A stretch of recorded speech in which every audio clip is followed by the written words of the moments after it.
জানো তো, সকাল থেকে মাটির এই থালা বাসনগুলো আমি নিজের হাতে ডিজাইন করেছি, কারণ এনার আজকে জন্মদিন আর এনাকে আমি এগুলো গিফট দেবো। বিকেলবেলায় রেডি হয়ে এদের বাড়ি চলে এসেছি আর আমার দেওয়া মাটির থালাগুলো ফুল দিয়ে এইভাবে সাজিয়ে দিয়েছি।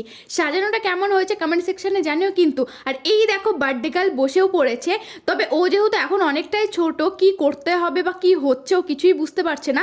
প্রথমে একটু ভাত খেলেও তারপরে সবাইকে খাইয়ে বেড়াচ্ছিল।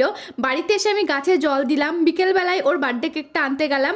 আর এই দেখো এই কেকটা আমি সিলেক্ট করেছি, এসে দেখছি ওর মা বেলুন লাইটিং সমস্ত কিছু দিয়ে ঘরটা খুব সুন্দর করে সাজিয়ে নিয়েছে। বার্থডে সেলিব্রেট করতে যেহেতু অনেকটা লেট হয়ে গেছিলো, তাই বার্থডে গার্লের ভীষণ ঘুম পেয়ে গেছিলো। ও আর কিছুতেই সেলিব্রেট করবে না, জেগে থাকবে না, তাই ও ভীষণ কান্না করছিল।